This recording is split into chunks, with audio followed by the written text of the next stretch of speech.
All right, the series is getting better. Let's talk about episode 2 of Before the Scientist.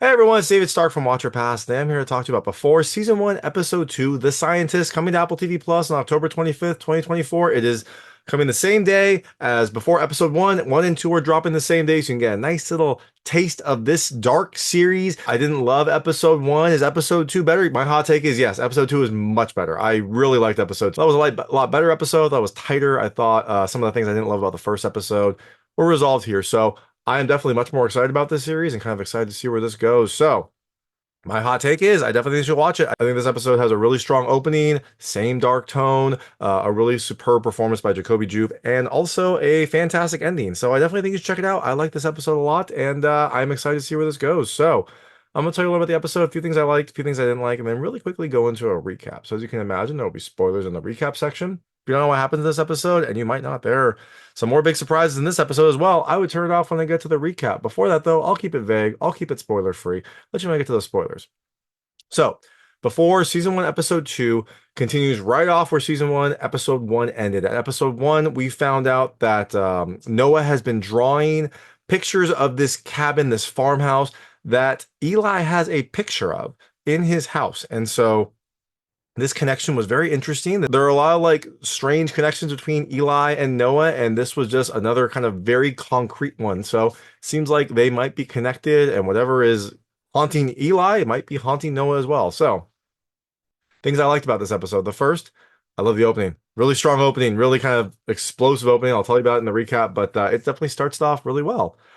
Second thing I loved, I still love the dark tone. I like this series. I like the way it's a little bit kind of like more subdued. I like that it deals with kind of like supernatural elements, some sort of like psychological elements, things like that.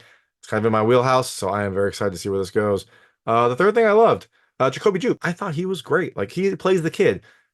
He is so unsettling. Like what a great performance. He kind of has this wonderful like dark stare when he needs to. He kind of has this like blank stare when he needs to. He is so evocative and like so emotional with his performance, but then also he can like turn it off and just kind of like look deadpan. It's really good. Like he is a lot of the reason why this series is unsettling, and I am excited to see where it goes. The fourth thing I love, I like the effects. Much better in this episode. Not as many horrible effects. One like minor effect that they had, which looked good. So I don't know if they were rushed in the first episode or this one they just kind of like were more focused, so it was easier, but much, much better all around. And the last thing I loved, I liked the ending. I thought the ending was really good. I thought the ending kind of like sets this up perfectly and gives you a lot more questions, which is going to make you want to continue in this series. So things I didn't love, there really wasn't much. There's one minor thing I'll go into in the recap, but it's not worth talking about here. So overall, I really like this episode. I thought it was much stronger than the first one. I thought it got me a little more excited about this series. So I cannot wait to see where it goes, and you can follow along with me. So that is Before Episode 2 comes to Apple TV Plus on October 25th, 2024. And if you do check it out, let me know what you think. Let me know what you liked and didn't like. I'd love to hear it. And I'm going to really quickly go into the recap right now. So if you don't know what happens in this episode, I would turn it off now because there will be spoilers. So like I said, this episode starts right off where episode 1 ended. Eli is looking at a picture of that like farmhouse that he has and the drawing from Noah. Noah wakes up and Eli says like, I will help you in Dutch. Noah gets up and like starts like observing him, pulls out Eli's pen and then stabs him right in the neck. And you're like, oh, that's a way to start, but it's a dream. Eli seems to have a lot of very violent dreams. We'll unpack that at some point in the series, I assume, but a lot of his dreams seem to be violent. Now, in the real world, after Eli wakes up from this nightmare, Noah does also wake up and doesn't stab Eli. Eli tells him, I will help you in Dutch again, and Noah just doesn't appear to understand. He has no idea what's happening.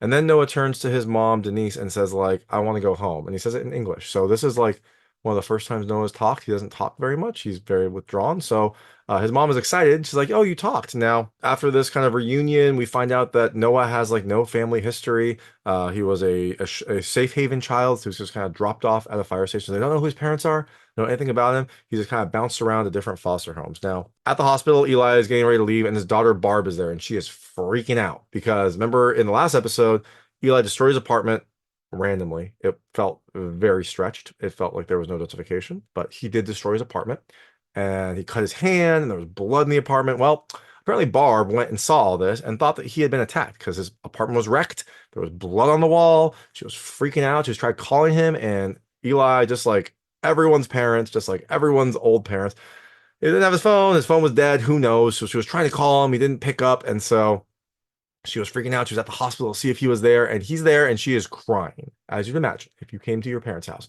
and it was wrecked and there was blood and they weren't picking up their phone, you would also be very worried. Also, at the hospital, Eli's wife, or the specter of Eli's wife, shows up. She's been showing up all throughout the series. He needs like an exorcism or something because she is clearly all around him. Something is going on with his wife. Either he can't move on or she's haunting him. I'm not sure, but his wife is very consistently around Eli. So they start investigating Noah now that he had this like seizure freak out and whatnot. And so one of the things that they're going to do is take a CAT scan, check out his brain. So while he is in the CAT scan, he starts seeing water like forming in the CAT scan machine. It's a like hole. It's not an actual hole. It's like a spectral hole, and like water starts coming down slowly. And this starts having this starts making Noah freak out. He starts to like move around and starts to like kick his legs and whatnot. It looks good, so the effects are better. And I don't know why no one saw this. Like this is the worst CAT scan operator, worst parent, because like he is clearly like thrashing, kicking his legs, like moving his arms, and they're just like, oh, he seems to be fine. Like, dude, you you can see him freaking out. Eventually, he starts to really freak out when a like worm thing comes and like and falls on his arm, and so he's thrashing, and then I don't know if the worm cut his arm or if his arm was already cut and blood was coming out or whatnot, but his arm starts bleeding, he starts thrashing, and they finally stop the scan like 5 minutes too late. It's not that long, but anyways, they should have noticed. So after this, they sedate him, make him stay at the hospital. Noah is having a very rough day. Now, when Eli goes home, he's surprised. His house is fully in order. He hears water because he always hears water because he's always fixated on his wife's suicide. And he asked for his wife. He asked if his wife was there. But nope, nope. This was his daughter, a great daughter. She hired a cleaning crew. She took care of his dog. She left him a note. So his daughter cleaned up his house while he was gone. So we don't see any of the destruction anymore. Now, Eli is looking at that cabin picture that he had. On the back of it are the initials BW. Don't know who those are. We'll find out maybe. Now, while he's doing this research, his dog starts barking and like not like a super scary bark, just kind of like a little bit of a bark and goes towards the door. So Eli goes towards the door, opens it, and surprises this person named Sue-Ann, who comes to like give him some food, but when he surprised her, she dropped the platter. It didn't shatter, but the food's ruined. And we find out that she's a real estate agent and she wants to convince him to sell his house. And he's like, you know who likes to talk real estate? My daughter. You should talk to her. And I'll agree to whatever she says, which is weird. It doesn't seem like Eli wants to move. It seems like Eli is fixated on this place. But I don't know, maybe he wants to move. I'm not sure. Now, Sue-Ann said it was a peace offering, so I don't know if there was some history there or if, maybe she and him got in a fight or something, or she didn't come from us. There's some sort of history here that we don't know about, but Sue-Ann seems very excited. And now Eli is maybe thinking about something else. Maybe she tried to get him to sell his house earlier, right after his wife died, and he got mad, as you can imagine. So something happened in the past, but it seems like maybe Eli is ready to sell his house. Now, Eli talks to Denise about Noah and finds out that Noah was fine 8 months ago when he came, but he started to deteriorate quickly. He stopped speaking and also started to like have screaming fits and have this like blank stare on his face. Like it looks like he would be somewhere else. Like he was mentally somewhere else. Eli goes to look in his room, and in his room, he finds all these really awesome, like dark drawings, and all of them have that farmhouse in it. That farmhouse is a consistent theme in every drawing. And it's not like the central theme, it's just in there. Like there's some pictures of like a dark forest, and the farmhouse is there. Some pictures of like this horrible head in a field, and the farmhouse is in the background. Or there's one picture that looks just like Eli's hallway to his bathroom where his wife killed herself, and there's a little framed picture of that farmhouse in the side. I don't know why he didn't dwell on that. It looked exactly like his house, but he just kind of like glossed over it.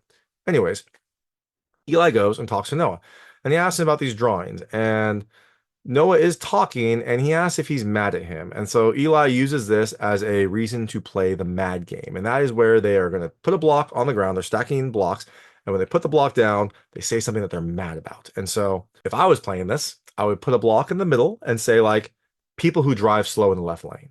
That's something that makes me mad. So they play this game, and Noah's first one was Denise, his stepmom, and he says, she won't take me home. Weird. Denise seems great. Denise seems wonderful. I don't know where Noah wants to go. Denise hasn't mentioned him wanting to go home, so there's something going on there.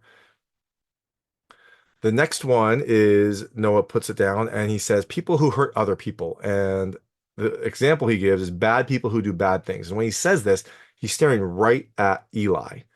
So again, it seems like Eli might not be as innocent as we are expecting. Now, when he's doing this, Noah starts scratching on the table with his fingers, like in like a claw, like he's involuntarily scratching or something is possessing him. And then so Eli says, okay, this tower's getting pretty tall. What is the thing you're most mad about? And Noah puts the block down. And he says, you know. And then Eli's like, for the example, Noah's like, you know what you did. And then Noah starts bleeding from his nose. And we see an image of Eli's wife, and she was also bleeding from her nose. It seems like they are connected somehow. And then Eli says, like, I don't understand. And Noah mouths something that Eli has said before, but I think in this context, it's probably something that he said to his wife. I can't take much more of this. And then he screams. And that is the episode. That is episode 2. So again, I'm excited to see where this goes. I'm excited to see what Noah was talking about. Now, what do I think happened? It seems like Eli might not be as innocent as we expect.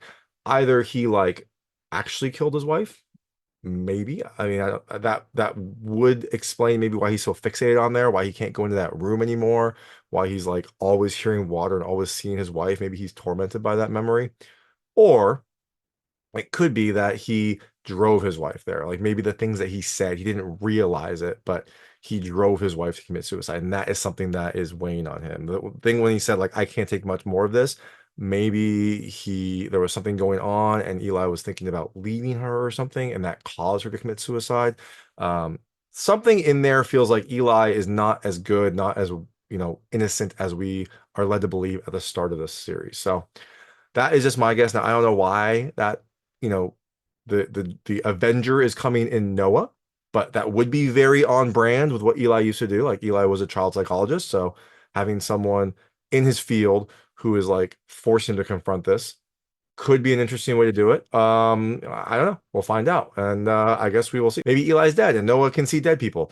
Maybe that'll be the twist. I don't know. We'll find out. But I am excited to see where it goes. That is before season 1, episode 2, The Scientist. Like I said, I liked it a lot. I am more excited about this series than I was after the first episode. So I cannot wait to see where this goes next. And follow along with me if you do check it out. Let me know what you think. Let me know what you liked and didn't like. I'd love to hear it. And thanks so much for watching. If you like this review, please like and subscribe to this channel. It helps me a lot. Make sure all my new content goes straight to you. Thank you. Hi everyone, it's David Stark from Watcher Pass. I'm here talking about no, what is going on?